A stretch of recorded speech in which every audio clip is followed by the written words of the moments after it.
Hi friends, welcome back to SP Tech Kannada YouTube channel.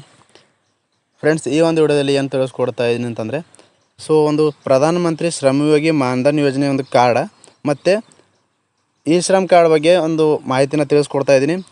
ಈ Shram card ಮಾಡಿಸ್ಕೊಂಡ್ರೆ ಪ್ರತಿ ತಿಂಗಳು 3,000 ರೂಪಾಯಿ ಹಣನ ಬರುತ್ತೆ ಅಂತ ಸಾಕಷ್ಟು ಒಂದು ವಿಷಯವನ್ನು ಸೋಷಿಯಲ್ ಮೀಡಿಯಾಗಳಲ್ಲಿ ನೋಡ್ತಿರ್ಬೋದು. ಈ ಒಂದು ಈ ಶ್ರಮ್ ಕಾರ್ಡ್ ಮಾಡಿಸ್ಕೊಂಡ್ರೆ ಪ್ರತಿ ತಿಂಗಳು 3,000 ರೂಪಾಯಿ ಹಣನ ಯಾವುದೇ ಕಾರಣಕ್ಕೂ ಬರೋದಿಲ್ಲ. ಯಾಕಪ್ಪ ಅಂತಂದರೆ ಈ ಒಂದು ಈ ಶ್ರಮ್ ಕಾರ್ಡ್ ಮಾಡಿಸ್ಕೊಂಡ ನಂತರ ಪ್ರಧಾನಮಂತ್ರಿ ಶ್ರಮಯೋಗಿ ಮಾನ್ಧನ್ ಯೋಜನೆ ಕಾರ್ಡ್ನ ಮಾಡಿಸ್ಕೊಳ್ಬೇಕಾಗುತ್ತೆ. ಈ ಒಂದು ಕಾರ್ಡ್ನ ಮಾಡಿಸ್ಕೊಂಡ್ರೆ ಮಾತ್ರ ಪ್ರತಿ ತಿಂಗಳು 3,000 ರೂಪಾಯಿ ಹಣನ ಬರುವಂಥದ್ದು. ಅದು ಕಾರ್ಡ್ನ ಯಾವ ರೀತಿ ಮಾಡಿಸ್ಕೊಳ್ಳೋದು, ಆ ಒಂದು ಕಾರ್ಡ್ ಮಾಡಿಸ್ಕೊಳ್ಳೋದು ಹೇಗೆ, ಯಾವ ರೀತಿ ಈ ಒಂದು ವೆಬ್ಸೈಟಲ್ಲಿ ರಿಜಿಸ್ಟರ್ ಆಗೋದು, ಈ ಹಣನ ಯಾವ ರೀತಿಯಾಗಿ ಪ್ರತಿ ತಿಂಗಳು 3,000 ರೂಪಾಯಿ ಯಾವಾಗಿನಿಂದ ಈ ಪ್ರತಿ ತಿಂಗಳು 3,000 ರೂಪಾಯಿ ಹಣನ ಬರುತ್ತೆ ಅಂತ ಸಂಪೂರ್ಣವಾಗಿರ್ತಕ್ಕಂಥ ಮಾಹಿತಿನ ಈ ಒಂದು ವಿಡಿಯೋದಲ್ಲಿ ತಿಳಿಸ್ಕೊಡ್ತಾ ಇದ್ದೀನಿ. ಅದಕ್ಕೂ ಮುಂಚೆ ಇನ್ನೂ ಯಾರು ಚಾನಲ್ನ ಸಬ್ಸ್ಕ್ರೈಬ್ ಮಾಡ್ಕೊಂಡಿಲ್ವೋ, ನಿಮ್ಮ ಮೊಬೈಲಲ್ಲಿ ರೈಟ್ ಸೈಡಲ್ಲಿ ರೆಡ್ ಕಲರಲ್ಲಿ ಸಬ್ಸ್ಕ್ರೈಬ್ ಅಂತ ಇರುತ್ತೆ. ಈ ರೀತಿಯಾಗಿ ಸಬ್ಸ್ಕ್ರೈಬ್ ಮಾಡ್ಕೊಳ್ಳಿ. ಸಬ್ಸ್ಕ್ರೈಬ್ ಮಾಡ್ಕೊಂಡ ನಂತರ ಇಲ್ಲಿ ಒಂದು ಆಲ್ ಅನ್ನೋ ಆಪ್ಷನ್ ಇರುತ್ತೆ. ಆಲ್ ಅನ್ನೋ ಆಪ್ಷನ್ನ ಆನ್ ಮಾಡ್ಕೊಳ್ಳಿ. ಈ ರೀತಿ ಮಾಡೋದ್ರಿಂದ ನಾವು ಯಾವುದೇ ರೀತಿಯಾಗಿರ್ತಕ್ಕಂಥ ಯೂಸ್ಫುಲ್ ಆಗಿರ್ತಕ್ಕಂಥ ವೀಡಿಯೋಗಳು ನಮ್ಮ ಒಂದು ಚಾನಲ್ ಮೇಲೆ ಅಪ್ಲೋಡ್ ಮಾಡಿದರೆ ನಿಮಗೆ ಮೊದಲಿಗೆ ನೋಟಿಫಿಕೇಷನ್ ಆಗಿರುತ್ತೆ. ನೀವೇ ಮೊದಲಾಗಿ ವೀಡಿಯೋಗಳನ್ನು ನೋಡ್ಬೋದಾಗಿ ಸ್ನೇಹಿತರೆ. ಬನ್ನಿ ಸ್ನೇಹಿತರೆ, ಈ ಶ್ರಮ್ ಕಾರ್ಡ್ ಮತ್ತು ಪ್ರಧಾನಮಂತ್ರಿ ಶ್ರಮಯೋಗಿ ಮಾನ್ಧನ್ ಯೋಜನೆ ಕಾರ್ಡ್ನ ಯಾವ ರೀತಿ ಮಾಡಿಸೋದು, ಇದರಿಂದಾಗಿ ಏನೇನು ಲಾಭಗಳಿದ್ದಾವೆ, ಯಾವ ರೀತಿ ಹಣನ ಬರುತ್ತೆ, ನಮ್ಮ ಒಂದು ಅಕೌಂಟಿಂದ ಯಾವ ರೀತಿ ಹಣನ ಕಟ್ ಆಗುತ್ತೆ, ಸಂಪೂರ್ಣವಾಗಿರ್ತಕ್ಕಂಥ ಮಾಹಿತಿನ ಈ ಒಂದು ವಿಡಿಯೋದಲ್ಲಿ ತಿಳಿಸ್ಕೊಡ್ತಾ ಇದ್ದೀನಿ. ಬನ್ನಿ ವಿಡಿಯೋನ ಶುರು ಮಾಡೋಣ ಸ್ನೇಹಿತರೆ. ವೀಕ್ಷಕರಲ್ಲಿ ನೋಡ್ಕೊಳ್ಬೋದು, ಈಗಾಗಲೇ ಸಾಕಷ್ಟು ಒಂದು ವಿಡಿಯೋಗಳಲ್ಲಿ ನೀವು ನೋಡಿರ್ಬೋದು. ಈ ಶ್ರಮ್ ಕಾರ್ಡ್ ಮಾಡಿಸ್ಕೊಂಡ್ರೆ ಪ್ರತಿ ತಿಂಗಳು 3,000 ರೂಪಾಯಿ ಹಣ ಬರುತ್ತೆ. ಅದು ಯಾವ ರೀತಿ ಬರುತ್ತೆ, ಯಾವಾಗ ಬರುತ್ತೆ, ಈ ಶ್ರಮ್ ಕಾರ್ಡ್ ಮಾಡಿಸ್ಕೊಂಡ್ರೆ ಮಾತ್ರ ಈ ಒಂದು 3,000 ರೂಪಾಯಿ ಹಣನ ಬರುತ್ತೆ ಅಂತ ಹೇಳ್ತಿದ್ದಾರೆ. ಇದು ನಿಜನಾ ಅಥವಾ ಯಾವ ರೀತಿ ಬರುತ್ತೆ ಹಾಗಾದರೆ ಈ ಹಣನ? ಈ ಶ್ರಮ್ ಕಾರ್ಡ್ ಮಾಡಿಸ್ಕೊಂಡವ್ರಿಗೆ ಎಲ್ರಿಗೂ ಕೂಡ ಈ ಒಂದು ಹಣನ ಬರುತ್ತೆ ಅಂತ ಸಂಪೂರ್ಣವಾಗಿರ್ತಕ್ಕಂಥ ಮಾಹಿತಿನ ಈ ಒಂದು ವಿಡಿಯೋದಲ್ಲಿ ತಿಳಿಸ್ಕೊಡ್ತಾ ಇದ್ದೀನಿ. ಜೊತೆಗೆ ಪ್ರಧಾನಮಂತ್ರಿ ಶ್ರಮಯೋಗಿ ಮಾನ್ಧನ್ ಯೋಜನೆ, ಈ ಒಂದು ಯೋಜನೆಯಿಂದ ಪ್ರತಿ ತಿಂಗಳು 3,000 ರೂಪಾಯಿ ಹಣನ ಬರುವಂಥದ್ದು. ಈ ಶ್ರಮ್ ಕಾರ್ಡ್ ಮಾಡಿಸ್ಕೊಂಡ ನಂತರ ಪ್ರತಿ ತಿಂಗಳು 3,000 ರೂಪಾಯಿ ಹಣ ಯಾವುದೇ ಕಾರಣಕ್ಕೂ ಬರೋದಿಲ್ಲ. ಇದರ ಬಗ್ಗೆ ಸಂಪೂರ್ಣವಾಗಿರ್ತಕ್ಕಂಥ ಮಾಹಿತಿನ ನಿಮಗೆ ತಿಳಿಸ್ಕೊಡ್ತಾ ಇದ್ದೀನಿ. ಇಲ್ಲಿ ನೋಡ್ಕೊಳ್ಬೋದು ಸ್ನೇಹಿತರೆ, ಇಲ್ಲಿ ಪ್ರಧಾನಮಂತ್ರಿ ಶ್ರಮಯೋಗಿ ಮಾನ್ಧನ್ ಯೋಜನೆ, ಈ ಒಂದು ಯೋಜನೆಯಲ್ಲಿ ಯಾವ ರೀತಿ ಪ್ರತಿ ತಿಂಗಳು 3,000 ರೂಪಾಯಿ ಹಣನ ಬರುತ್ತೆ ಅನ್ನೋದ್ರ ಬಗ್ಗೆ ಸಂಪೂರ್ಣವಾಗಿರ್ತಕ್ಕಂಥ ಮಾಹಿತಿನ ತಮಗೆ ತಿಳಿಸ್ಕೊಡ್ತಾ ಇದ್ದೀನಿ. ಜೊತೆಗೆ ಈ ಒಂದು ವಿಡಿಯೋದಲ್ಲಿ ಈ ಶ್ರಮ್ ಕಾರ್ಡ್ ಮತ್ತು ಪ್ರಧಾನಮಂತ್ರಿ ಶ್ರಮಯೋಗಿ ಮಾನ್ಧನ್ ಯೋಜನೆಯ ಒಂದು ಕಾರ್ಡ್, ಈ ಎರಡು ಕಾರ್ಡ್ಗಳ ಬಗ್ಗೆ ಸಂಪೂರ್ಣವಾಗಿರ್ತಕ್ಕಂಥ ಮಾಹಿತಿನ ತಿಳಿಸ್ಕೊಡ್ತಾ ಇದ್ದೀನಿ. ಯಾರೂ ಕೂಡ ವಿಡಿಯೋನ ಸ್ಕಿಪ್ ಮಾಡದೆ ಪೂರ್ತಿಯಾಗಿ ವಿಡಿಯೋನ ನೋಡಿ ಅಂತ ಹೇಳ್ತಾ ಬನ್ನಿ ವಿಡಿಯೋನ ಶುರು ಮಾಡೋಣ. ಇಲ್ಲಿ ನೋಡ್ಕೊಳ್ಬೋದು ಸ್ನೇಹಿತರೆ, ಈ ಪ್ರಧಾನಮಂತ್ರಿ ಶ್ರಮಯೋಗಿ ಮಾನ್ಧನ್ ಯೋಜನೆಯ ಒಂದು ಲಾಭ ಪಡಿಬೇಕಂತಂದರೆ ಖಂಡಿತವಾಗಿಯೂ ನೀವು ಈ ಶ್ರಮ್ ಕಾರ್ಡನ್ನು ಮಾಡಿಸ್ಕೊಂಡಿರಲೇಬೇಕು. ಯಾಕಪ್ಪ ಅಂತಂದರೆ ಈ ಶ್ರಮ್ ಕಾರ್ಡ್ನ ಉದ್ದೇಶ ಏನಪ್ಪ ಅಂತಂದರೆ ದೇಶದಲ್ಲಿರುವಂಥ ಒಂದು ಅಸಂಘಟಿತ ಒಂದು ಕಾರ್ಮಿಕ ವರ್ಗದವರು ಏನಾದರೂ ದೇಶದಲ್ಲಿ ಅನಾಹುತಗಳಾದರೆ ಅಥವಾ ಏನಾದರೂ ತೊಂದರೆಗಳಾದರೆ ಈ ಒಂದು ಅಸಂಘಟಿತ ಕಾರ್ಮಿಕರಿಗೆ ಒಂದು ಬದುಕಲು ಅವರ ಒಂದು ಎಷ್ಟು ಜನ ಒಂದು ಅಸಂಘಟಿತ ಕಾರ್ಮಿಕರಿದ್ದಾರೆ ಅಂತ ಅವ್ರ ಹತ್ರ ಒಂದು ಡಾಟಾ ಇರಲಿಲ್ಲ. ಡಾಟಾ ಇರದೇ ಇರೋದು ಕಾರಣಕ್ಕಾಗಿ ಈ ಶ್ರಮ್ ಕಾರ್ಡ್ನ ಪ್ರತಿಯೊಬ್ಬರು ಒಂದು ಶ್ರಮಿಕರು ಈ ಒಂದು ಈ ಶ್ರಮ್ ಕಾರ್ಡ್ನ ಮಾಡಿಸ್ಕೊಳ್ಬೇಕಂತ ಈ ಒಂದು ಯೋಜನೆನ ಜಾರಿಗೆ ತಂದಿರುವಂಥದ್ದು. ಇದರಿಂದಾಗಿ ಶ್ರಮಿಕ ವರ್ಗದವರ ಒಂದು ಡೀಟೇಲ್ಸ್, ಒಂದು ಅಕೌಂಟ್ ಡೀಟೇಲ್ಸ್ ಆಗಿರ್ಬೋದು, ಅವರ ಆಧಾರ್ ಡೀಟೇಲ್ ಆಗಿರ್ಬೋದು, ಈ ರೀತಿ ಆಗಿರ್ತಕ್ಕಂಥ ಅವರ ಹತ್ರ ಒಂದು ಡಾಟಾನ ತೆಗೆದುಕೊಳ್ತಾರೆ. ತೆಗೆದುಕೊಂಡ ನಂತರ ಏನಾದರೂ ದೇಶದಲ್ಲಿ ಅನಾಹುತಗಳಾಗಿದ್ದರೆ ಅವರಿಗೆ ಒಂದು ಆರ್ಥಿಕವಾಗಿ ಸಹಾಯ ಮಾಡುವ ಉದ್ದೇಶಕ್ಕೋಸ್ಕರ ಈ ಕೊರೋನಾ ಟೈಮಲ್ಲಿ ಇವಾಗ ನಮ್ಮ ಒಂದು ಕರ್ನಾಟಕದಲ್ಲಿ 3,000 ರೂಪಾಯಿನ ಹಣನ ಹಾಕಿದ್ದಾರೆ. ಅದೇ ರೀತಿಯಾಗಿ ದೇಶದಲ್ಲಿ ಯಾವುದೇ ರೀತಿಯಾಗಿರ್ತಕ್ಕಂಥ ಅನಾಹುತಗಳಾದರೆ ಅವರಿಗೆ ಒಂದು ಆರ್ಥಿಕವಾಗಿ ಸಹಾಯ ಮಾಡೋದಕ್ಕೋಸ್ಕರ ಈ ಶ್ರಮ್ ಕಾರ್ಡ್ಗಳನ್ನ ಮಾಡಿಸ್ಕೊಳ್ಳಿ ಅಂತ ತಿಳಿಸ್ಕೊಟ್ಟಿದ್ರು. ಇದರಿಂದಾಗಿ ಭಾಳಷ್ಟು ಜನರು ತಪ್ಪಾಗಿ ತಿಳಿದುಕೊಂಡು ಪ್ರತಿ ತಿಂಗಳು ಈ ಶ್ರಮ್ ಕಾರ್ಡ್ ಮಾಡಿಸ್ಕೊಂಡ್ರೆ ಪ್ರತಿ ತಿಂಗಳು 3,000 ರೂಪಾಯಿ ಹಣನ ನಮ್ಮ ಒಂದು ಅಕೌಂಟಿಗೆ ಬರುತ್ತೆ ಅಂತ ತಿಳಿದುಕೊಂಡಿದ್ದಾರೆ. ಈ ಶ್ರಮ್ ಕಾರ್ಡ್ ಮಾಡಿಸ್ಕೊಂಡ್ರ ನಂತರ ಯಾವುದೇ ಕಾರಣಕ್ಕೂ ಈ 3,000 ರೂಪಾಯಿ ಹಣನ ಬರೋದಿಲ್ಲ. ಯಾವಾಗ ಬರುತ್ತೆ ಅಂತಂದರೆ ನಾನು ಹೇಳ್ತಾ ಇರುವಂಥ ವಿಡಿಯೋದಲ್ಲಿ ಈ ಯೋಜನೆ ಬಗ್ಗೆ ಹೇಳ್ತಾ ಇದ್ದೀನಲ್ಲ, ಈ ಕಾರ್ಡ್ನ ಮಾಡಿಸ್ಕೊಂಡ್ರೆ ಮಾತ್ರ ಪ್ರತಿ ತಿಂಗಳು 3,000 ರೂಪಾಯಿ ಹಣನ ಬರುವಂಥದ್ದು. ಸೊ ಹಾಗಾದರೆ ಆ ಒಂದು ಕಾರ್ಡ್ ಯಾವುದಪ್ಪ ಅಂತಂದರೆ ಪ್ರಧಾನಮಂತ್ರಿ ಶ್ರಮಯೋಗಿ ಮಾನ್ಧನ್ ಯೋಜನೆ ಅಂತ ಈ ಒಂದು ಯೋಜನೆ ಆಗಿರುತ್ತೆ.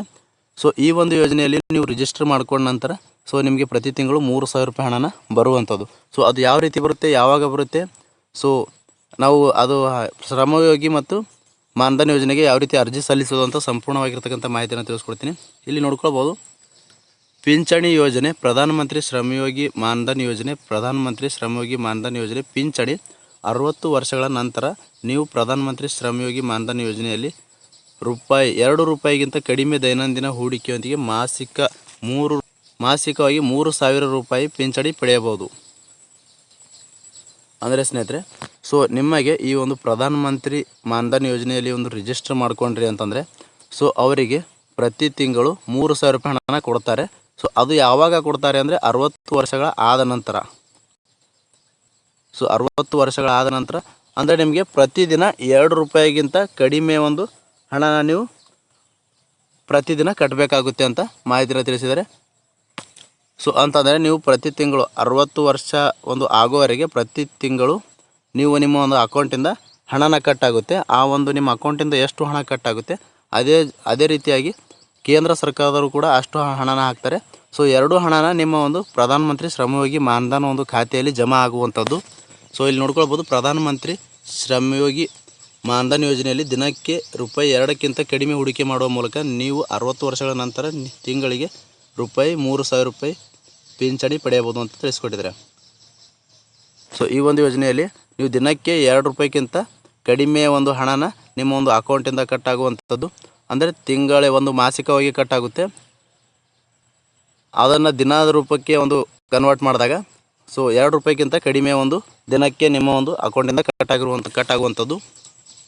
ಸೊ 60 ವರ್ಷಗಳ ನಂತರ ತಿಂಗಳಿಗೆ ₹3,000 ಹಣನ ನಿಮ್ಮ ಒಂದು ಖಾತೆಗೆ ಬರುತ್ತೆ. ಇಲ್ಲಿ ನೋಡ್ಕೊಳ್ಬೋದು, ಈ ಯೋಜನೆಯಲ್ಲಿ 60 ವರ್ಷ ತುಂಬಿದ ನಂತರ ಪ್ರತಿ ತಿಂಗಳು ₹3,000 ಪಿಂಚಣಿ ನೀಡಲಾಗುತ್ತದೆ. ಈ ಒಂದು ಯೋಜನೆಯಲ್ಲಿ ರಿಜಿಸ್ಟರ್ ಮಾಡ್ಕೊಳ್ಬೇಕಂತಂದರೆ ಸೊ ನಿಮ್ಮ ಒಂದು ವಯಸ್ಸಿನ ಮಿತಿ ಏನಿರಬೇಕಪ್ಪ ಅಂತಂದರೆ 18ರಿಂದ ಮೇಲೆ ವರ್ಷ ಆಗಿರಬೇಕು ಮತ್ತು 40ರ ಒಳಗಿನವರು ಈ ಒಂದು ಯೋಜನೆಗೆ ಅರ್ಜಿಯನ್ನು ಸಲ್ಲಿಸಬಹುದು. ಸೊ ಅಸಂಘಟಿತ ವಲಯದ ಕಾರ್ಮಿಕರಿಗಾಗಿ ಈ ಒಂದು ಯೋಜನೆ ಆರಂಭಿಸಲಾಗಿದೆ. ಸೊ ಶ್ರಮಿಕ ವರ್ಗದವರು, ಕಾರ್ಮಿಕ ವರ್ಗದವರು ಸೊ ಯಾರಿರ್ತಾರೆ ಸೊ ಎಲ್ಲರೂ ಕೂಡ 18 ವರ್ಷದ ತುಂಬಿದವರಾಗಿದ್ದರೆ ಸೊ ನೀವು ಕೂಡ ಈ ಒಂದು ಶ್ರಮಯೋಗಿ ಮಾನ್ಧನ್ ಯೋಜನೆಯಲ್ಲಿ ಒಂದು ರಿಜಿಸ್ಟರ್ ಮಾಡ್ಕೊಳ್ಬೋದು. ಮತ್ತು ವಯಸ್ಸಿನ ಮಿತಿ ನೋಡೋದಾದ್ರೆ 40 ವರ್ಷದ ಇರುವಂಥ ವ್ಯಕ್ತಿಗಳು ಈ ಒಂದು ಶ್ರಮಯೋಗಿ ಮಾನ್ಧನ್ ಯೋಜನೆಗೆ ಒಂದು ರಿಜಿಸ್ಟರ್ ಮಾಡ್ಕೊಳ್ಬಹುದಾಗಿರುತ್ತೆ. ಸೊ ವೃದ್ಧಾಪ್ಯದಲ್ಲಿ ಅಸಂಘಟಿತ ವಲಯದ ಕಾರ್ಮಿಕರಿಗೆ ಆರ್ಥಿಕ ಭದ್ರತೆ ಒದಗಿಸಲು ಸರ್ಕಾರವು ಪ್ರಧಾನಮಂತ್ರಿ ಶ್ರಮಯೋಗಿ ಮಾನ್ಧನ್ ಯೋಜನೆ ಪ್ರಾರಂಭಿಸಿದೆ. ಇದರ ಅಡಿಯಲ್ಲಿ 60 ವರ್ಷ ವಯಸ್ಸಿನ ನಂತರ 15,000ಕ್ಕಿಂತ ಕಡಿಮೆ ಸಂಬಳ ಪಡೆಯುವ ಕಾರ್ಮಿಕರಿಗೆ ಸರ್ಕಾರವು ಮಾಸಿಕ ₹3,000 ಪಿಂಚಣಿ ನೀಡುತ್ತದೆ. ಈ ಯೋಜನೆಯಡಿ ನೀವು ಪ್ರತಿ ತಿಂಗಳು ಕೇವಲ ₹55 ಹೂಡಿಕೆ ಮಾಡುವ ಮೂಲಕ ತಿಂಗಳಿಗೆ ₹3,000 ಪಿಂಚಣಿ ವ್ಯವಸ್ಥೆ ಮಾಡಬಹುದು.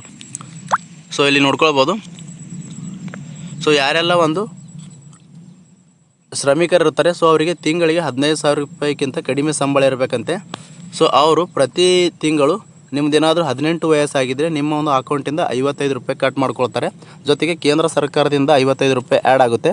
ಆ್ಯಡ್ ಆದ ನಂತರ ಇದೊಂದು ಶ್ರಮಯೋಗಿ ಮಾನ್ಧನ್ ಏನು ನಿಮ್ಮೊಂದು ಅಕೌಂಟ್ ಇರುತ್ತೆ ಸೊ ಆ ಅಕೌಂಟಲ್ಲಿ ಈ ಒಂದು ಹಣನ ಟೋಟಲಾಗಿ ₹110 ಒಂದು ಜಮಾ ಆಗುವಂಥದ್ದು. ಸೊ ಜಮಾ ಆಗಿ ಸೊ ಇದೇ ರೀತಿಯಾಗಿ ನೀವು 60 ವರ್ಷಗಳವರೆಗೆ ಒಂದು ಕಂಪ್ಲೀಟಾಗಿ ಕಟ್ತಾ ಹೋಗಬೇಕಾಗುತ್ತೆ. ಕಟ್ ಆಗುತ್ತಾ ಹೋಗುತ್ತೆ ನಿಮ್ಮ ಅಕೌಂಟಿಂದ. ಸೊ ಇದು ಕಟ್ ಆಗುತ್ತಾ ಹೋದಂತೆ ಸೊ ಮುಂದೆ ನಿಮಗೆ 60 ವರ್ಷ ಆದ ನಂತರ ಸೊ ನಿಮಗೆ ಒಂದು ಪ್ರತಿ ತಿಂಗಳು ಮಾಸಿಕವಾಗಿ ₹3,000 ಹಣನ ಬರುವಂಥದ್ದು.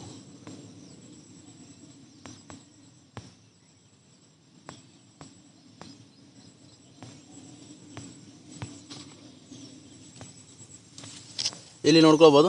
ಹಾಗಾದರೆ ಈ ಒಂದು ಯೋಜನೆಗೆ ಯಾರ್ಯಾರೆಲ್ಲ ಒಂದು ಅರ್ಜಿನ ಸಲ್ಲಿಸ್ಬೋದು, ರಿಜಿಸ್ಟರ್ ಮಾಡ್ಕೊಳ್ಬೋದು ಅಂತಂದರೆ ಇಲ್ಲಿ ನೋಡಿ, ಅಸಂಘಟಿತ ವಲಯದಲ್ಲಿ ಕೆಲಸ ಮಾಡುವ ಕಾರ್ಮಿಕರಾಗಿದೆ.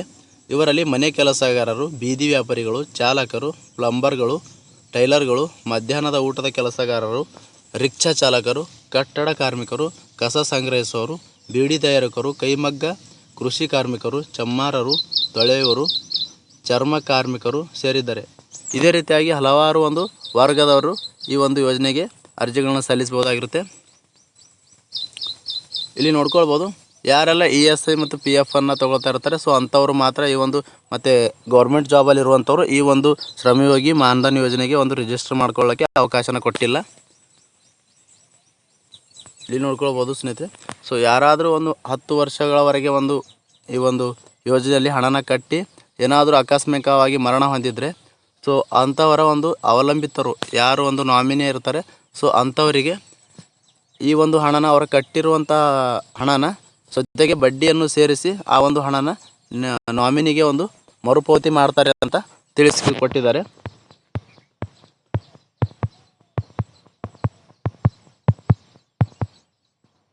ಇಲ್ಲಿ ನೋಡ್ಕೊಳ್ಬೋದು ಸ್ನೇಹಿತರೆ, ಕಾರ್ಮಿಕರ ಸಚಿವಾಲಯದ ಪ್ರಕಾರ 18ರಿಂದ 28 ವರ್ಷದ ವಯಸ್ಸಿನವರಿಗೆ ಇಲ್ಲಿ ನೋಡ್ಕೊಳ್ಬೋದು, ಇಲ್ಲಿ ಕೊಟ್ಟಿದ್ದಾರೆ 18 ವರ್ಷದ ಅರ್ಜಿದಾರರಾಗಿದ್ದಾರೆ. 18 ವರ್ಷದ ಒಂದು ವಯಸ್ಸಿನವರಾಗಿದ್ದರೆ ಪ್ರತಿ ತಿಂಗಳು ಅವರ ಅಕೌಂಟಿಂದ 55 ರೂಪಾಯಿ ಕಟ್ಟಾಗುತ್ತೆ. 19 ವರ್ಷದ ಅರ್ಜಿದಾರರಾಗಿದ್ದರೆ 58 ರೂಪಾಯಿ ಕಟ್ಟಾಗುತ್ತೆ. ಜೊತೆಗೆ 20 ವರ್ಷದ ವ್ಯಕ್ತಿಯಾಗಿದ್ದರೆ 61 ರೂಪಾಯಿ ಕಟ್ಟಾಗುತ್ತೆ. 21 ವರ್ಷದ ವ್ಯಕ್ತಿಯಾಗಿದ್ದರೆ 64 ರೂಪಾಯಿ ಕಟ್ಟಾಗುತ್ತೆ. ಪ್ರತಿ ತಿಂಗಳು ಅವರ ಅಕೌಂಟಿಂದ ಒಂದು ಅಕೌಂಟಿಂದ ಎಷ್ಟು ಹಣನ ಕಟ್ಟಾಗುತ್ತೆ, ಕೇಂದ್ರ ಸರ್ಕಾರದಿಂದವೂ ಕೂಡ ಅಷ್ಟೇ ಹಣನ ಆ್ಯಡ್ ಆಗಿ ಸೊ ಶ್ರಮಯೋಗಿ ಒಂದು ಮಾನ್ಧನ್ ಯೋಜನೆಯಲ್ಲಿ ಒಂದು ಅಕೌಂಟಲ್ಲಿ ಒಂದು ಜಮಾ ಆಗುವಂಥದ್ದು.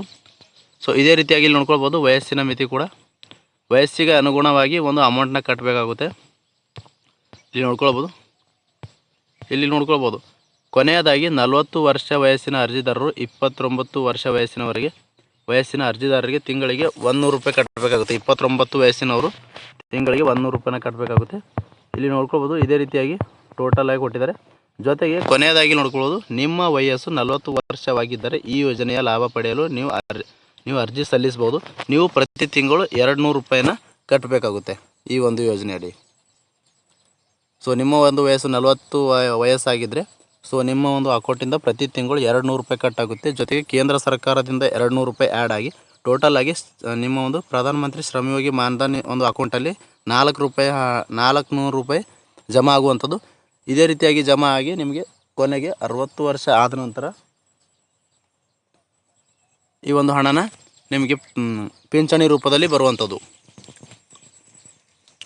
ಇಲ್ಲಿ ನೋಡ್ಕೋಬೋದು. ಹಾಗಾದರೆ ಈ ಒಂದು ಯೋಜನೆಯನ್ನು ಲಾಭವನ್ನು ಹೇಗೆ ಪಡೆಯಬಹುದು ಅಂತ ಕೊಟ್ಟಿದ್ದಾರೆ. ಸೊ ಯಾವ ರೀತಿಯ ಒಂದು ಯೋಜನೆ ಲಾಭ ಪಡೆಯಬಹುದು ಅಂದರೆ, ಪ್ರಧಾನಮಂತ್ರಿ ಶ್ರಮಯೋಗಿ ಮಾನ್ಧನ್ ಪಿಂಚಣಿ ಯೋಜನೆಯಲ್ಲಿ ನೋಂದಣಿಗಾಗಿ ಒಬ್ಬರು ಸಾಮಾನ್ಯ ಸೇವಾ ಕೇಂದ್ರ ಅಂದರೆ CSC ಸೆಂಟರ್ಗಳಲ್ಲಿ ಹೋಗಬೇಕಾಗುತ್ತೆ. ಹೋಗಿ ಅಲ್ಲಿ ಒಂದು ಅರ್ಜಿಗಳನ್ನ ಸಲ್ಲಿಸಬಹುದಾಗಿರುತ್ತೆ. ಸೊ ನಿಮ್ಮ ಒಂದು ಆಧಾರ್ ಕಾರ್ಡ್ ಬೇಕಾಗುತ್ತೆ, ಒಂದು ಬ್ಯಾಂಕ್ ಪಾಸ್ಬುಕ್ ಬೇಕಾಗುತ್ತೆ, ಆಧಾರ್ ಕಾರ್ಡ್ಗೆ ಲಿಂಕ್ ಇರುವಂಥ ಮೊಬೈಲ್ ನಂಬರ್ ಬೇಕಾಗುತ್ತೆ, ಜೊತೆಗೆ ನಿಮ್ಮ ಒಂದು ಶ್ರಮ್ ಕಾರ್ಡ್ ಬೇಕಾಗುತ್ತೆ. ಸೊ ಶ್ರಮ್ ಕಾರ್ಡ್ನ ಒಂದು UAN ನಂಬರ್ ಇರುತ್ತೆ, ಆ ಒಂದು ನಂಬರ್ನ ಹಾಕಬೇಕಾಗುತ್ತೆ. ಸೊ ಕಂಪಲ್ಸರಿಯಾಗಿ ಈ ಒಂದು ಯೋಜನೆಯಲ್ಲಿ ರಿಜಿಸ್ಟರ್ ಮಾಡ್ಕೊಳ್ಬೇಕಂತಂದರೆ ಶ್ರಮ್ ಕಾರ್ಡ್ನ ಕಂಪಲ್ಸರಿಯಾಗಿ ಮಾಡಿಸ್ಕೊಂಡಿರಬೇಕಾಗುತ್ತೆ ಅಂತ ಮಾಹಿತಿನ ತಿಳಿಸ್ಕೊಟ್ಟಿದ್ದಾರೆ. ಸೊ ಈ ರೀತಿಯಾಗಿರ್ತಕ್ಕಂಥ ಒಂದು ಪ್ರಧಾನಮಂತ್ರಿ ಶ್ರಮಯೋಗಿ ಮಾನ್ಧನ್ ಯೋಜನೆಯಲ್ಲಿ ನೀವು ರಿಜಿಸ್ಟರ್ ಮಾಡಿಕೊಂಡ್ರೆ ಪ್ರತಿ ತಿಂಗಳು 3000 ರೂಪಾಯಿ ಹಣನ ಒಂದು ಪಿಂಚಣಿ ರೂಪದಲ್ಲಿ 60 ವರ್ಷ ಆದ ನಂತರ ಬರುವಂಥದ್ದು ಸ್ನೇಹಿತರೆ. ಯಾವುದೇ ಕಾರಣಕ್ಕೂ ಶ್ರಮ್ ಕಾರ್ಡ್ ಮಾಡಿಸ್ಕೊಂಡ್ರೆ ಪ್ರತಿ ತಿಂಗಳು 3000 ರೂಪಾಯಿ ಹಣನ ಬರುವುದಿಲ್ಲ ಅಂತ ನಾನು ತಿಳಿಸ್ಕೊಡ್ತಾ ಇದ್ದೀನಿ. ಸೊ ಈ ಒಂದು ಮಾಹಿತಿ ತಮಗೆ ಉಪಯುಕ್ತ ಅನಿಸಿದರೆ ದಯವಿಟ್ಟು ನಿಮ್ಮ ಒಂದು ಸ್ನೇಹಿತರಿಗೂ ಶೇರ್ ಮಾಡಿ.